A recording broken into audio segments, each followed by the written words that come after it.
What's up, everybody?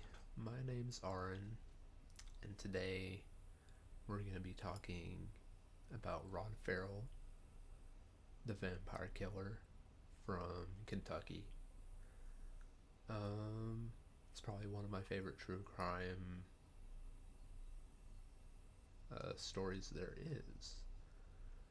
And so I just kind of want to jump into it and take it from there. So here we go.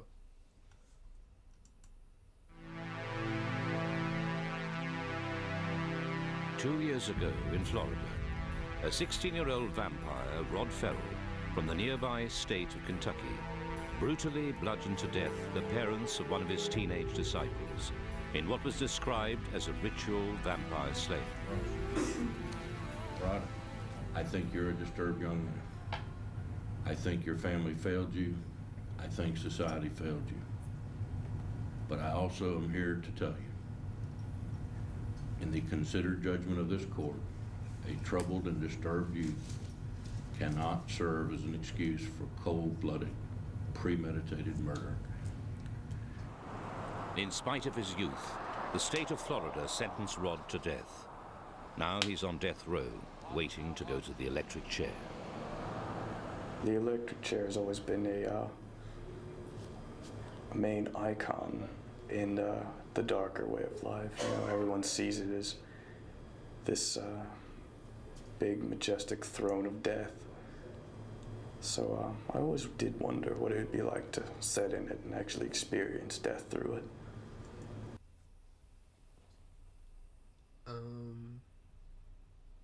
That's definitely not the way that I thought about dying before, but you do you, I guess.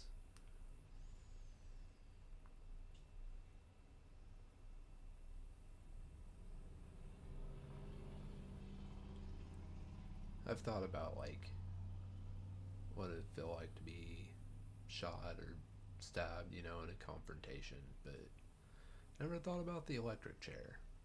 Just because I've never thought about being a criminal, I guess. So that's weird. That's a weird thought. So that part doesn't really bother me at all.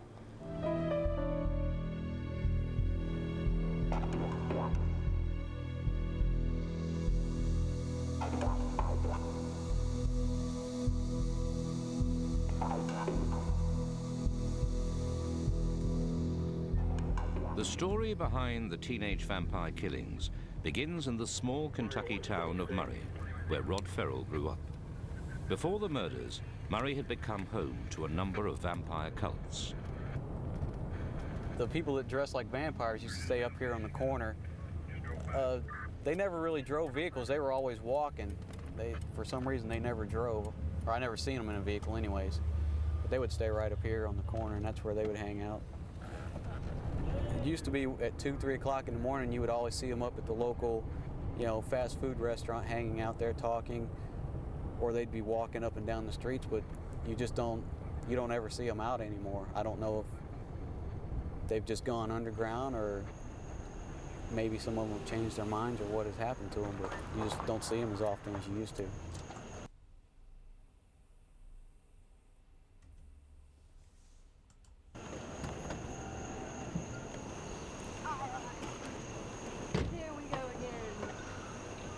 This small group is the last of the Murray vampires.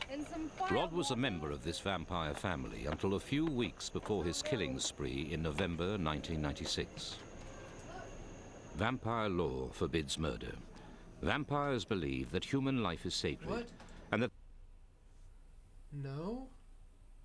Vampire lore, it's not forbidden murder. Like, that's kind of their whole thing. They suck the blood and, like, I guess they turn them, but, like, some vampires murder whenever they, like, bite them. It kind of just depends on what vampire lore you're reading, right? I don't know. The regular cutting and drinking of one another's blood make them immortal. It's almost orgasmic to feel them feeding energy from you. And then drinking their energy into yourself. I guess you could say, say I had gone 2 weeks without feeding, it would be almost as if I were drunk. If I were getting drunk, you would get a rush, a buzz, an adrenaline rush. Most people would say that it's psychological. It's not psychological. There's something about it. There are those of us who are of a different nature, I guess you could say, vampires, who have a family altogether of our own. We have sires, childers, so on and so forth. Jaden here is my sire. He's my brother as well, by blood, by birth. This here is Angelique. This is her family name, Angelique. She is like a sister to me.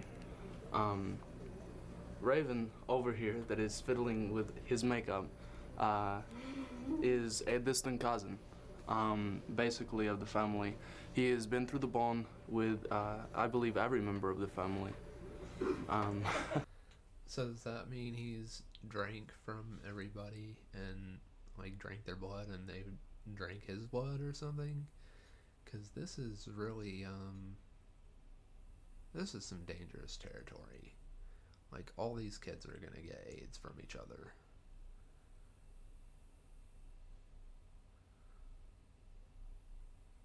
Like, this is not good if they're all drinking each other's blood. So he might as well be kindred These with are us. blood dogs. We are, I guess you could say, more sexual than, is it safe to say humans? Yeah, we see ourselves as basically a different breed, a different race. It's almost as... But you're not.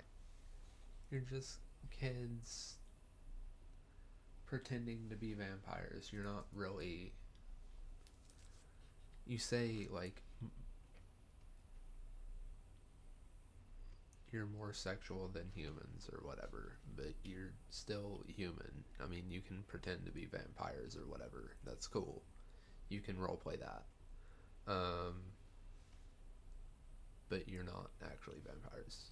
You know that, right?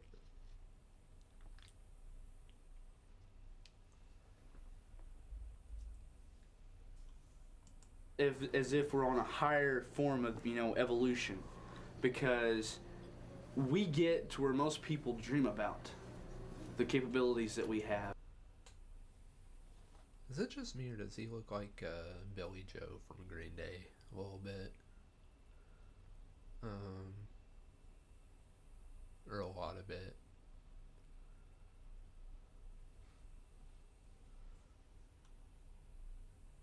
Just throwing that out there.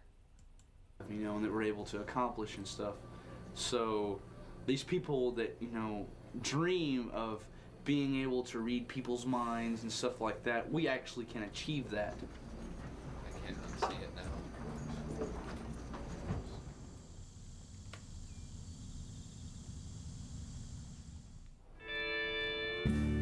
The Bible Belt runs across America's southern states. This part of Kentucky is known as the buckle of the Bible Belt. Nope.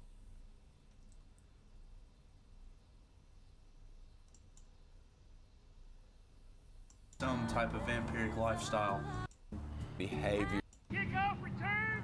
Kick off, return! Let's go, return! Rod was born in 1980. He was only just 18 when he was sentenced to the electric chair, making him the youngest person on Florida's death row. Well, of course, my greatest wish would be to go back to the year 1992.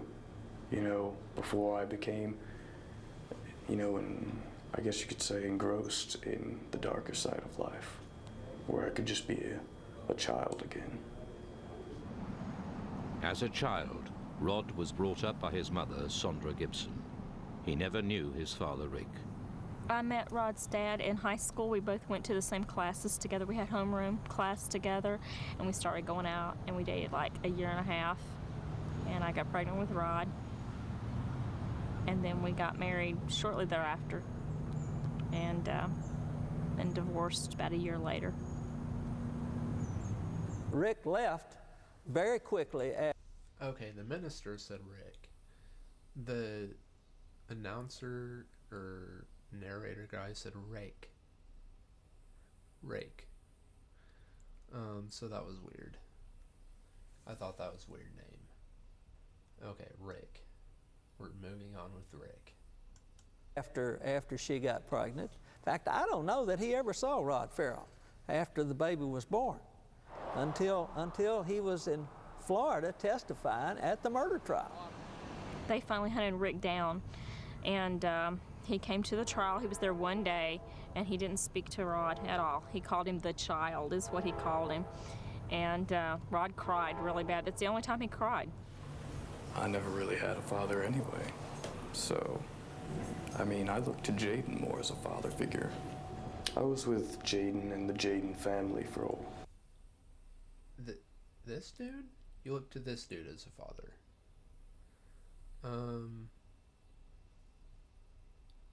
Isn't this dude like your age or maybe a little bit older?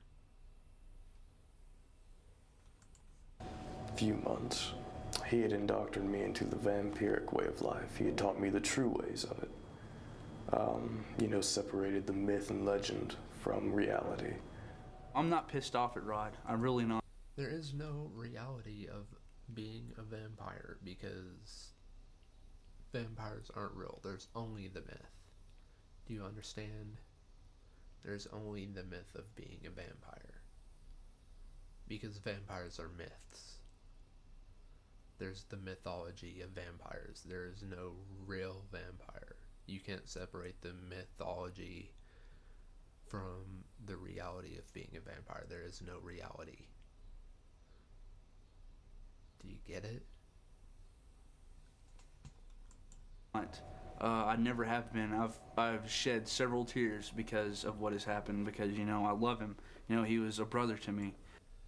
Does the makeup guy say anything, or does he just sit here and apply makeup throughout the entire video?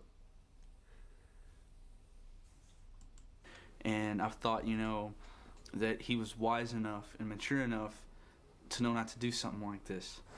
Jaden and Rod met one another in September 1995 at high school. They were both 15 years old. I was a senior in high school when I met Rod. He showed up out of the blue, out of nowhere, like after a quarter of the year had been completed.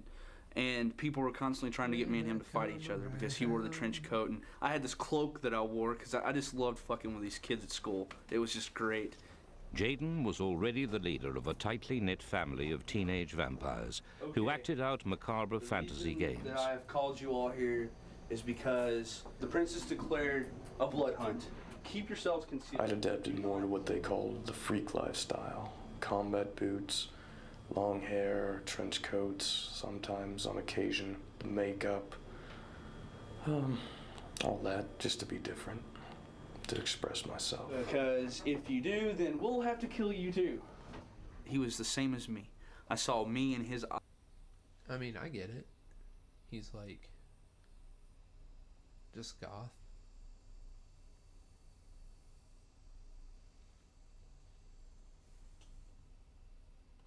Eyes at the time. He was, tapping into the side of life that I was also, dancing in, the darker side of your soul. Everyone has it. And he let it envelop him instead of, pushing it away and trying to, to hide himself. I had decided to take the darker path, the evil path. I found that more exciting. And I was willing to go the distance to see what that side held. In January 1996, Jaden invited Rod to become a vampire. The crossover was relatively simple. He took me to Old Salem Cemetery, and he took me to a certain tree where all chosen ones had been made by their sires. And that's when Jaden took out his blade, and I made 3 slits on my left arm, and he drank from me, and then he made slits on his arm, and I drank from him. And we basically sat in quiet meditation for a few hours before we departed.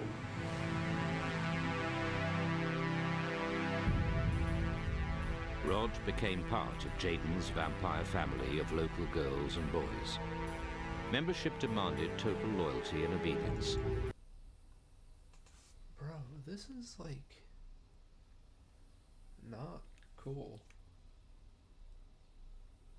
I don't like all the like self-mutilation talk. There's a lot of it in here though. And putting the family's needs above everything else. They made no secret. I didn't think that shit bothered me. I think it's just the excessiveness of it, maybe. Of their beliefs, their trademark black outfits, and rumors of their blood drinking, drug taking, and sexual rituals soon made Rod and Jaden notorious in the small Kentucky town. Things were going not so well in my life, and he and I were hanging out with many of the other family members, and we decided to walk to talk about each other's problems and see if we could aid one another. And we got to the end of the trailer park, and Okay. Trigger warning. If you don't like animal abuse, or like if you can't stomach it, I guess nobody likes it. If you can't stomach stories of animal abuse, now's your time to skip forward a little bit.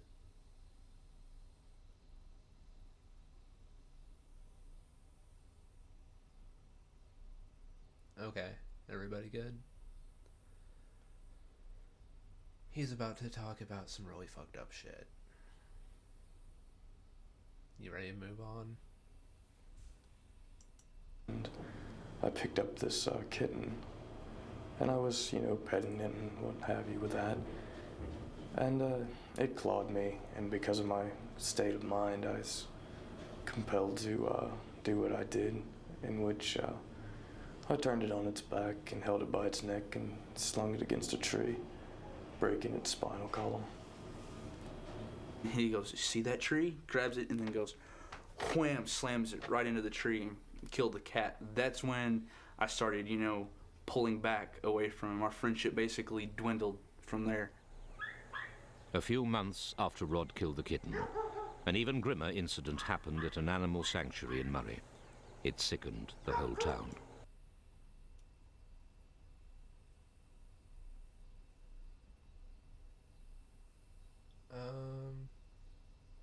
God, I don't really know where to skip to.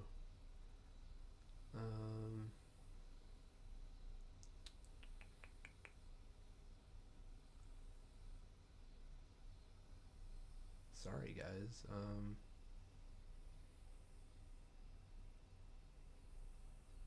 He's gonna talk about more messed up shit with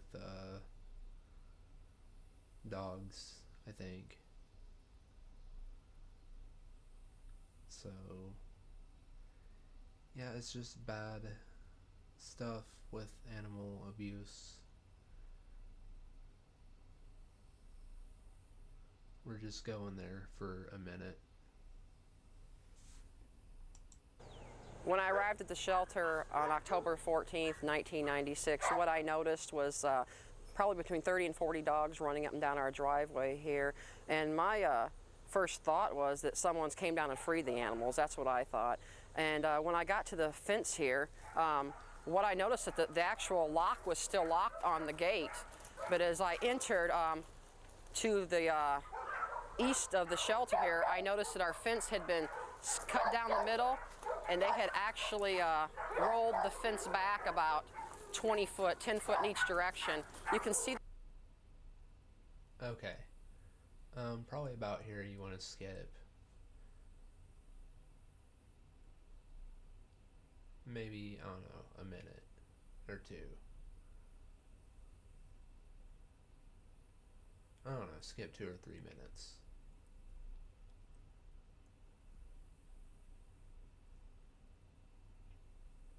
Because there's going to be some gross shit. The fence here, where we've repaired it now.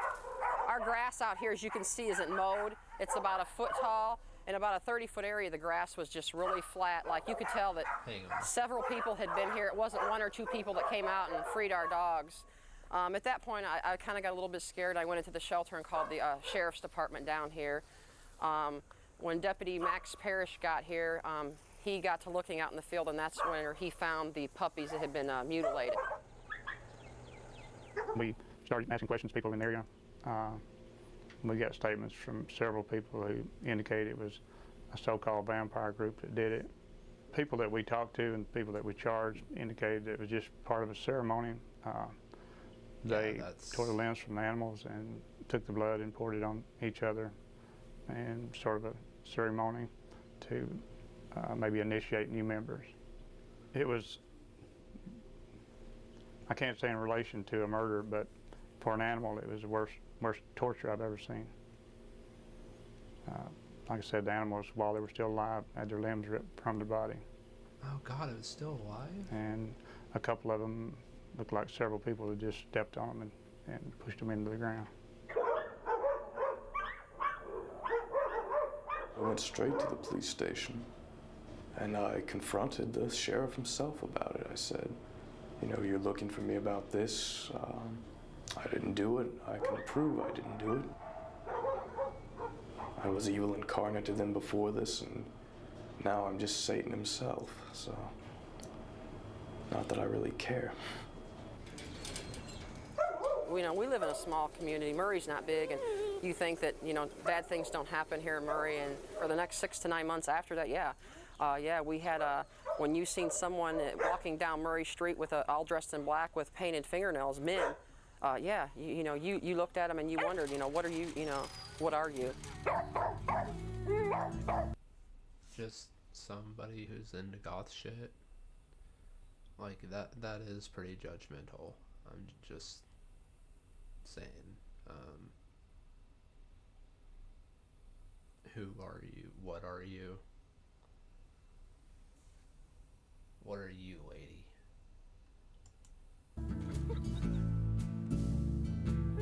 I believe Murray itself is evil. You know, there's so much cultic activity that was there then. I think it comes from with every citizen within Murray. Kind of like a Stephen King's novel. It's supposed to portray harmony and trust and peace. I think every small town is evil. Like, it has its underbelly that only the youth know about, by the way. Like, I tried telling my parent, my mother, that, like, about the gangs and shit, like, where we grew up, or where we lived, where I grew up. She didn't believe me. And now it's like a meth capital of the state where I live.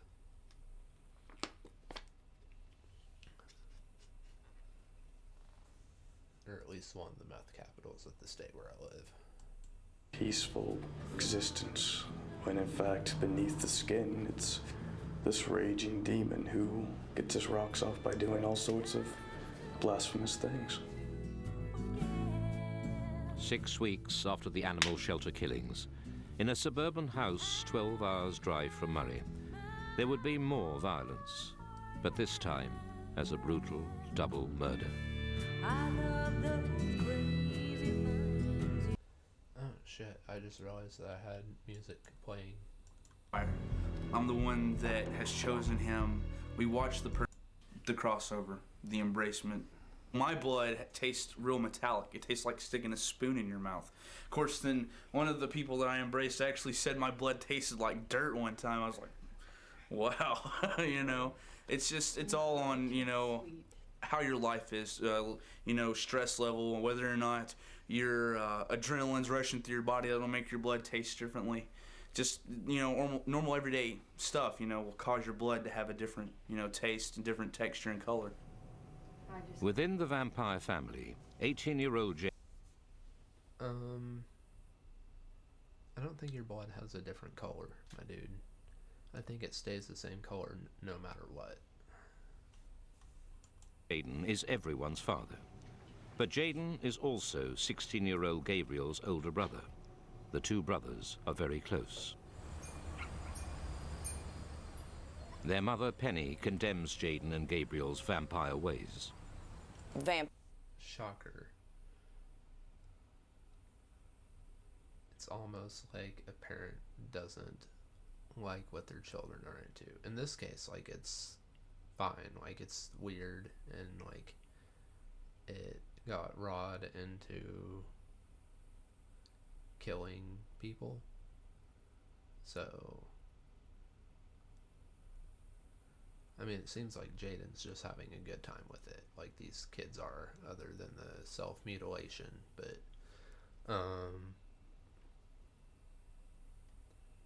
yeah, it seems like overall they're just having a good time role-playing being vampires.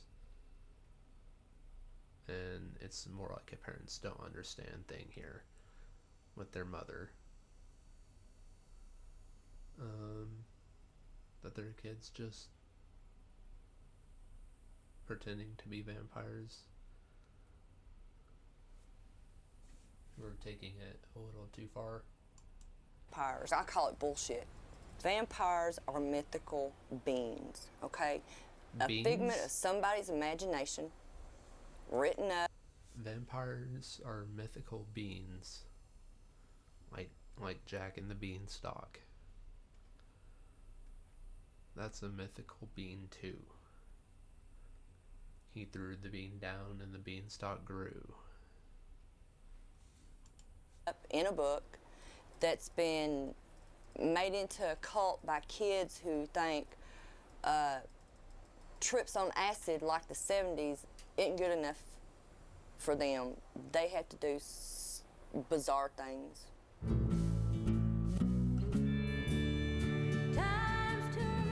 Murray has one.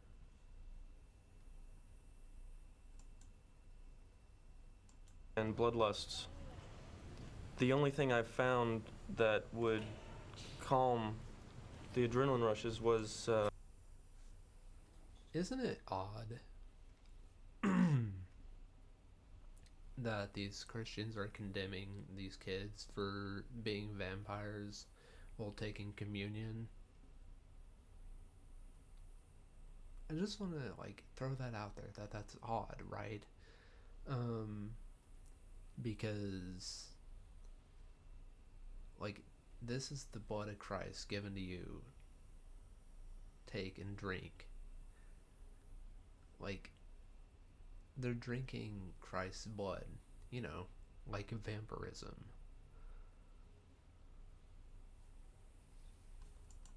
Pain. And yeah, I've done it quite a few times.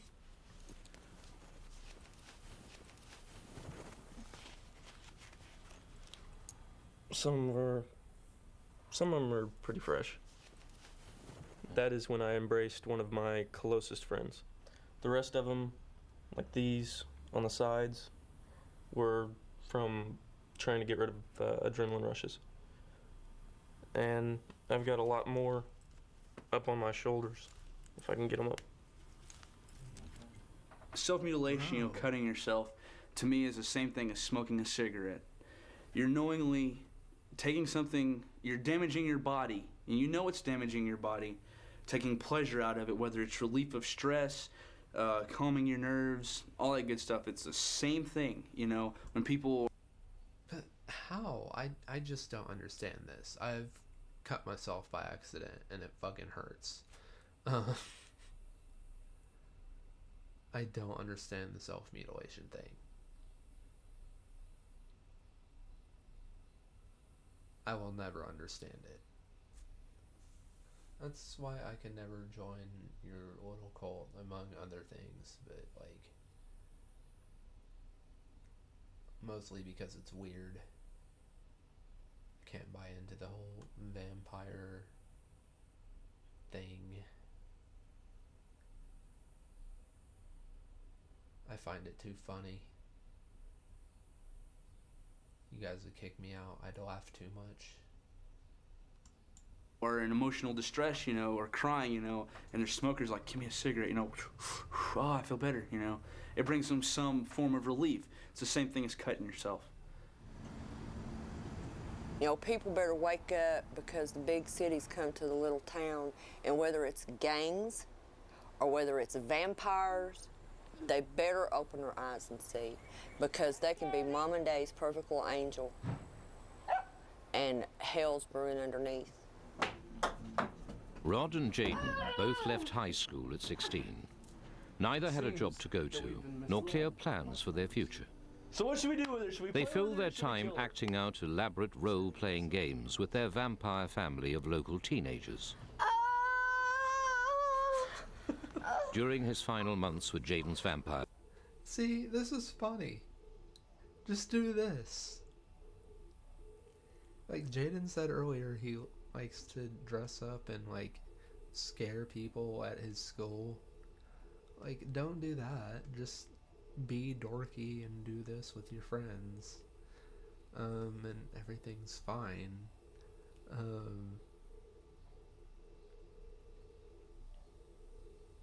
I don't know.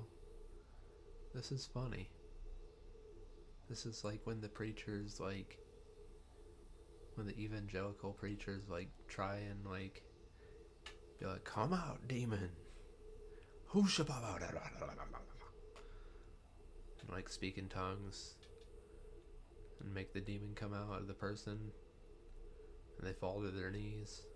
It's kind of like that. It's funny.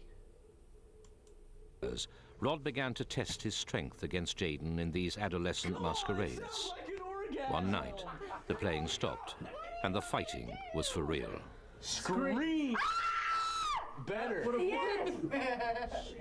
Jaden and a guy that goes by the name of Bones came up to the house. Me and Rob was home alone, and they, I could tell something was up. And he made some kind of insinuation towards that effect of killing me and shit like that. And that's just when I went from laughing, I looked at him, I ran over, I grabbed him by his... Does Jaden go by Bones?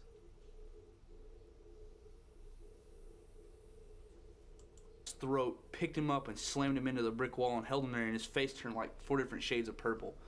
And I was like, well, fuck, I think I'm gonna kill him, so I'll let him go. You know, after I told him, you know, not to fuck with me because I'd beat his ass. My friend that was with me freaked out because I went from and then it was like instantaneous, you know. There was no fight to it. Maybe his friend that was with him was named Bones. He just slammed me up against the wall, and that was that. I told him, you know, leave, go, because that night I would have killed him.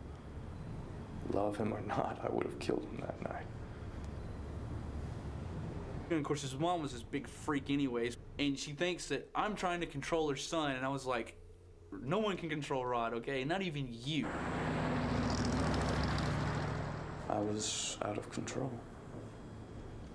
I mean, most enjoyable, but out of control nonetheless. And at that point in time, no one could really control me. I was very big on the drug scene. Marijuana, acid, occasional PCP, crank once in a while, and whenever I could get my hands on it, heroin. After the fight, Rod was banished from Jaden's family. Now outcast, Rod started to make new friends. One was 15-year-old Michael Schaefer. Michael was crossed over by Rod. He was the first recruit to Rod's new vampire clan. We used to come out here a lot. It was mainly because, like, this is where we went whenever we had problems. We needed to think about stuff, so we kind of named it the thinking spot. It's just something that was kind of fun. The middle of the train track was the thinking spot. Seems very dangerous. Michael was joined by other new recruits, who included Charity Kesey, age 16, Dana Cooper, 19, and Scott Anderson, 16. At that time, they saw me as their vampiric father. When they needed guidance, they came to me. I became close because of their feelings towards me. So I was willing to go the distance for them. We were never psychotic killers. We talked about a bunch of stuff, but it never really came down to it. We always just like talked about it like, kill him later. You know, like that's next week, that's next Tuesday.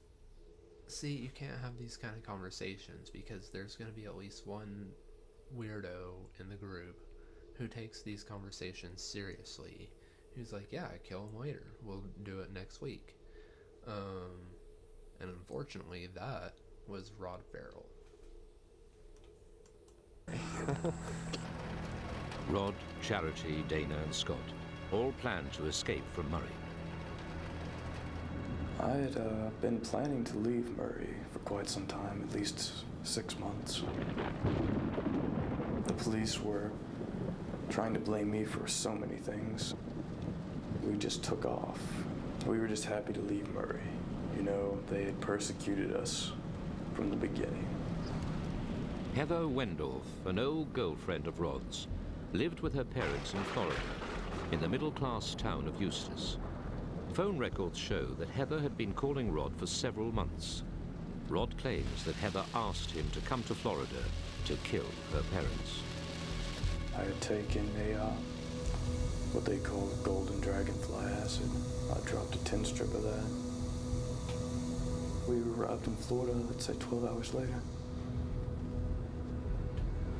I called Heather up and I said, you know, look, either you join us or not. And, well, that's when the plans for the night had begun.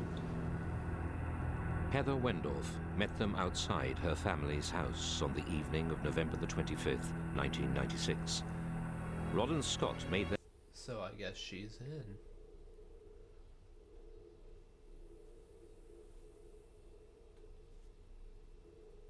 She's down for killing her parents. Their way into the house on foot. The girls, Heather, Charity, and Dana, remained in the car. Heather's parents were inside the house. When they got to this house, he stated that they circled and looked in every window so they could see where everybody was.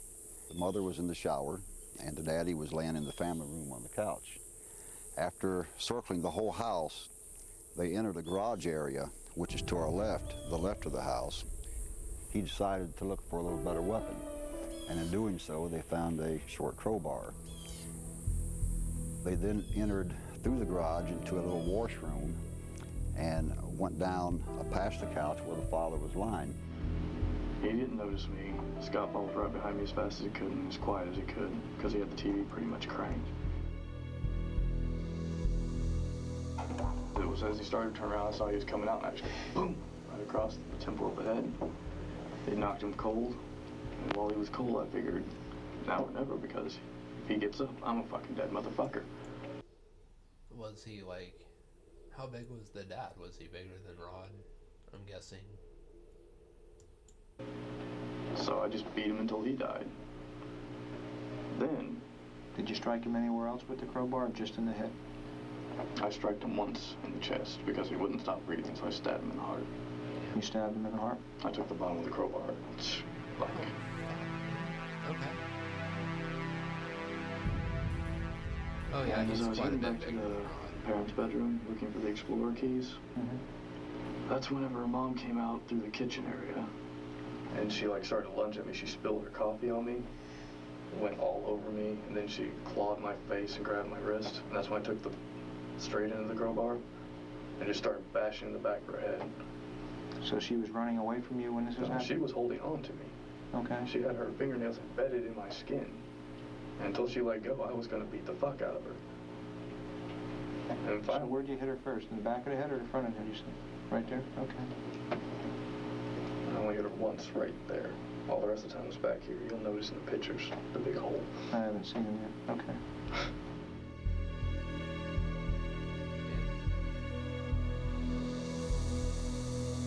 After that, they went through the rooms. They found a set of keys to the Ford Explorer. When they got back here on the road, a couple of the girls described Ferrel had on a greenish type T-shirt, and it was covered in blood, and there was blood on his face and such. And then that's when they pulled around the corner and changed the tags and left the area. Heather's sister returned home to find the bodies of her murdered parents and called the police. 3 days later, The runaway teenagers were arrested at Baton Rouge, Louisiana. Part one of the long road trip from Baton Rouge finally ends at the Lake County Jail. Teen suspects are booked into the jail. Right behind them, Scott Anderson and a very cocky Rod Ferrel. He sticks his tongue out at cameras as he walks in, but his show is not over yet. Scott was sentenced to life without parole. Dana and Charity accepted 17 and 10 years, respectively. Daughter of the victims, Heather Wendorf, was later freed. What? All those convicted. No, she should not have been freed. Like, she left the garage door open so so they could make their way through the laundry room to the kitchen, or not to the kitchen, to the fucking living room, so he could beat the shit out of the dad and kill him. And then later kill the mom. Because she saw him doing it. Yeah. She's just as complicit in the murders as everybody else. Came from Murray. I was astonished, was appalled. I couldn't believe that it would have gone that far. Our community were horrified by it. They were just bowled over, and they were asking themselves, how could this happen with kids that grew up here in our community or communities around here, in other neighboring counties. It has required it is given people an opportunity for a lot of soul searching. No, you're not getting me.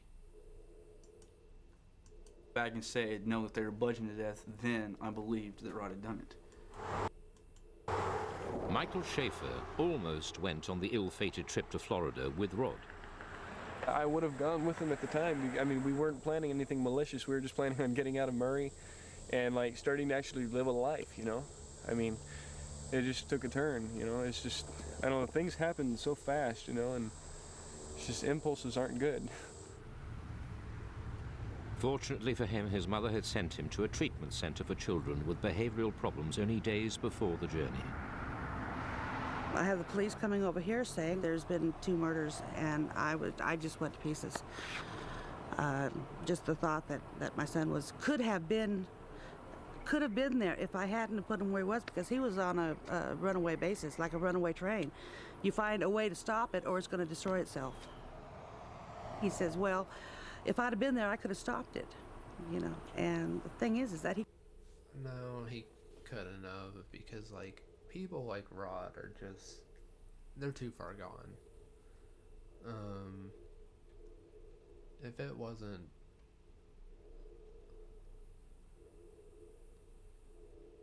like, he was killing, like, animals and, like, that's the clear signs, like, the first sign of a killer.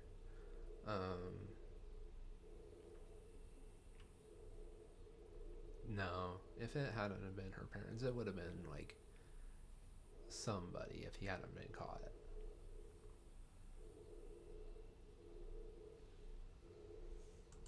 Couldn't have. When a person is that far gone, up here, nobody counts. I mean, I think that feeling of power that they got from associating with that group, it's kind of like a narcotic. It's, Yeah, she's kind of saying what I just said. You know, we can do what we want and we're going to live forever type thing. That was Rod. That was his mistake, and he took so many lives down with him. Not just the people he killed, but I mean, he took down a lot of lives. I truly believe not really anything could have changed it. I mean, if it wouldn't have been the Wendorfs, at the rate I was going, it would have been somebody, if not more people. Okay, yeah. Everyone in their life, except for rare exception, will come down to the point where they're... Yeah, that's kind of what I just said, straight from the horse's mouth. If it wasn't the Wendorfs, it would have been at least someone. 'Cause yeah, like, Yeah, killing animals is like the first sign of like a serial killer, or like just a killer in general. And he had that thing with the cat, and the dogs wasn't him, but. And if you don't know what I'm talking about, then good, you skipped it. And I'm not going to go into detail. But if you do, then you know. Faced with the opportunity to either kill or show mercy. Many of us will come to that point many times. And, I mean, it's really simple. It's either you do or you don't. It's not some big complex struggle like they would show in a movie or something. It is rather simple. It's, do I want to? Don't I want to? Do I care of the consequence or not? Some of us say no, we don't, and we perform the act. You stated it best to Baton Rouge Sergeant Ben Odom a long time ago. You said, and I paraphrase, "When I killed those people, I felt a rush. I felt like I was a god. But I guess if I was a god, I wouldn't be here today, now would I?" And that's just as true today as it was in Baton Rouge in the interrogation station. The jury unanimously decided to recommend to this court that Roderick Justin Ferrel should die for each of his crimes. The court agrees with the jury that in weighing the aggravating circumstances against the mitigating circumstances, the scales of justice tilt unquestionably on the side of death. Rod's mother has moved to Florida to be near him. She visits Rod every week. A lengthy appeals process means it is likely to be 8 to 10 years before Rod is executed.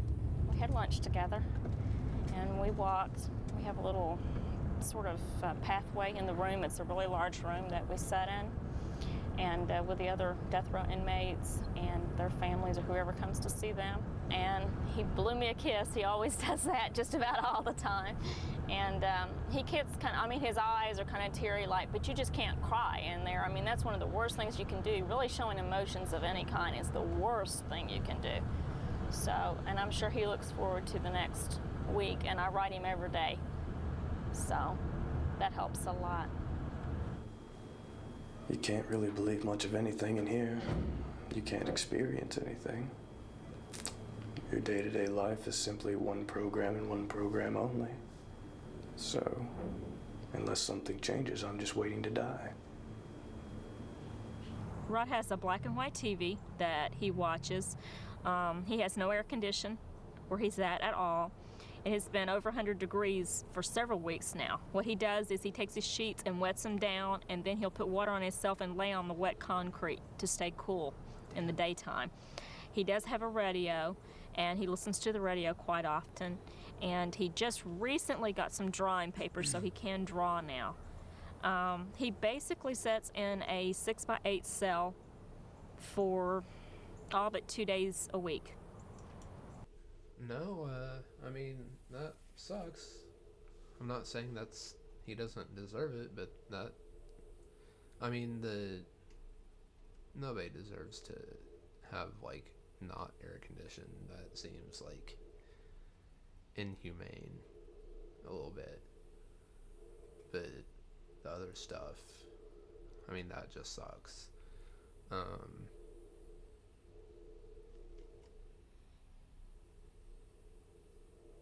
Yeah.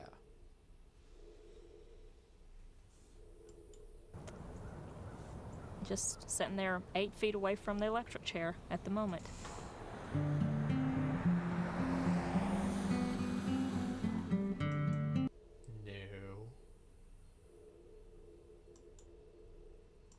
Different, or, you know. I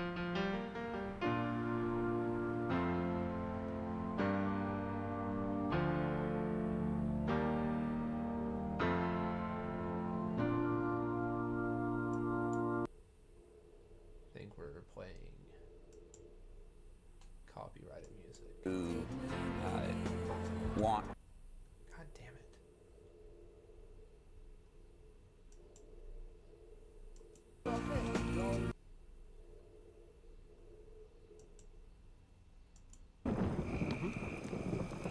Yeah, me eating.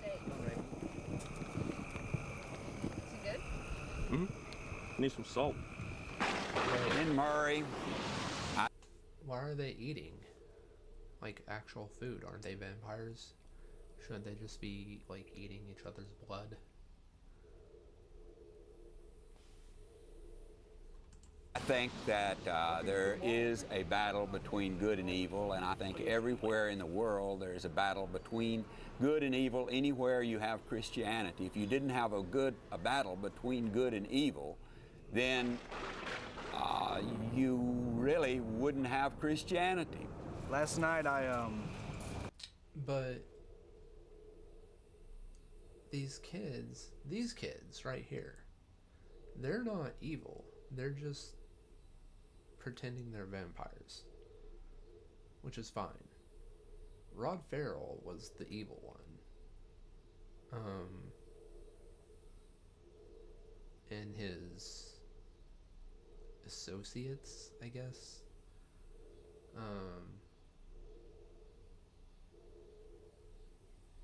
Sorry, I thought I saw something over there.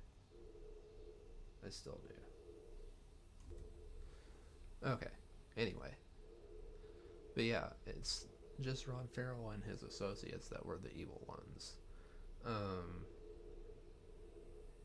Not so much these kids. was embraced by Angelique. Got trashed. Then I made some cuts, and she drunk from it, and she made some cuts, and basically we just exchanged. This wasn't vampiristic urges, these were just depression, stuff like that, so it's kind of a emotional release to get the physical thing going. But these little bitty cuts, they are real fresh. They're from last night, and it's belonging, family, someone to care, you know. It's what you get here. It's a family. People to take care of you, people to care, people to listen to you when you have problems, people that you can, you know, put your head on when you want to cry.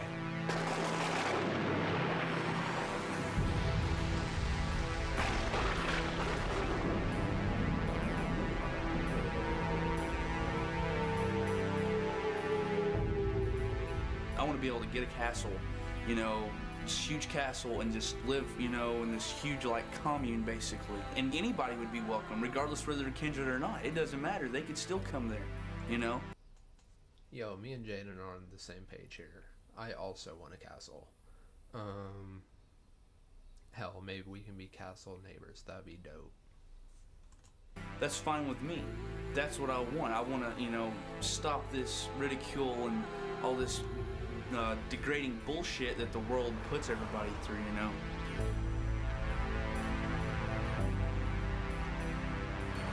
Penny's vampire sons, Jaden and Gabriel, hardly see their mother anymore.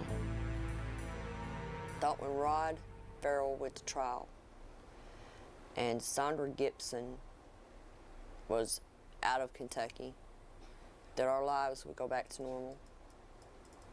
And it hasn't. And it probably will never be normal again. The vampires are moving on. Gabriel, Penny's younger son, is leaving Murray and his family behind. Our group of friends have lived in this house as residents for some time. And just here recently, things have started to fall apart, you know. Couples are breaking up and such. And our lease is up a day from now, I believe. A day or two from now. And everybody just decided to move one day, so I'm on my way to Chicago.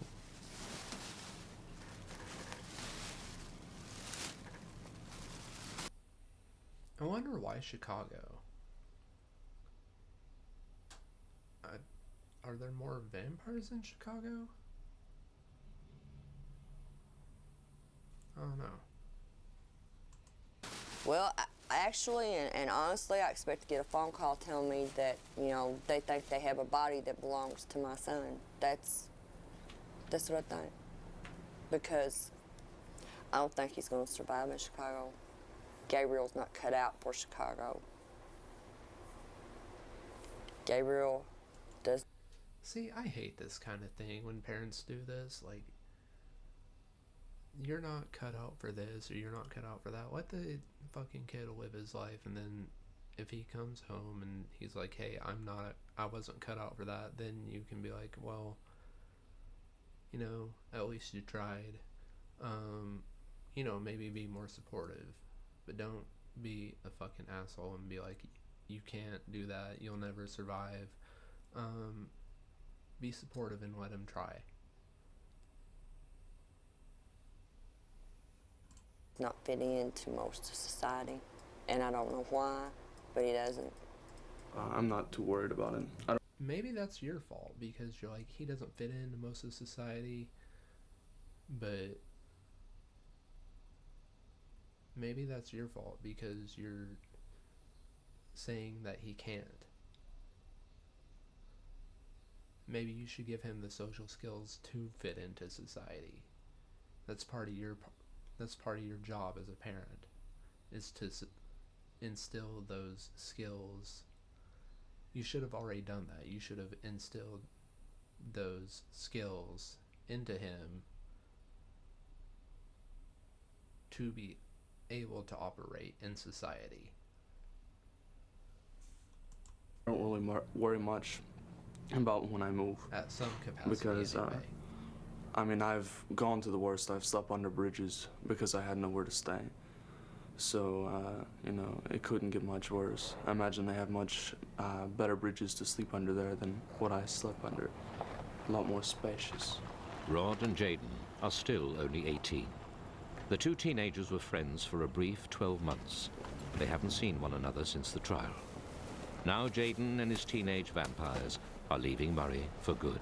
We're basically sick of this piss-hole, Bible-banging, Sodom and Gomorrah-infested shitbox called the Bible Belt, consisting of Murray, Kentucky, and Paris, Tennessee, and all the other surrounding areas. So my wife and I, and my somewhat blood brother Raven, and I are all taking off to L.A.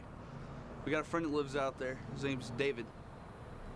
And Gabe's taking off to Chicago, Illinois. When Shade went to California for a couple weeks, he talked to some Gothics out there, and he said that he was friends with us. And Why'd she say he talked to some Gothics? That's so weird. Why can't she say he talked to some Goths? Like, that's more appropriate. But saying he talked to some Gothics, that's weird. Also, Charlie Kirk's, like, mom, I guess, would be appropriate, because this was, like, in the 90s. How old is Charlie Kirk? Like, 30-something. I guess she could be a sister.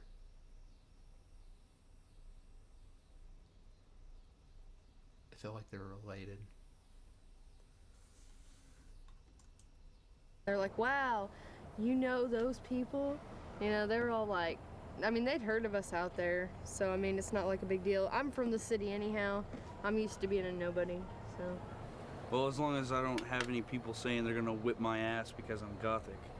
Oh no. He used it correctly. I figure they can, yeah, some redneck freaking out on me or something. I'm gonna run you over with my truck. See if you can fly now. Yeah, you know, that crap. We're always. That was kind of cringy, but okay, dude. The minority, always. I figured that out. Anywhere you go, we're always the minority, always. We've done it before, where me and Jaden went like many years without contact. But I mean, it's gonna suck. But you know, we'll have to deal with it because that's life, you know. You'll have email. I'm pretty sure we'll be able to find a job with no problem. Yeah. To the places that we're going because they're major metropolitan industrial cities and shit. So in these areas, presidents of big corporations are like us. They're Gothics, so it's not really going to be much of a worry. No. And then they're gonna play music, and I'm not doing that. Anyway, so that's basically the story. I hope you guys liked it.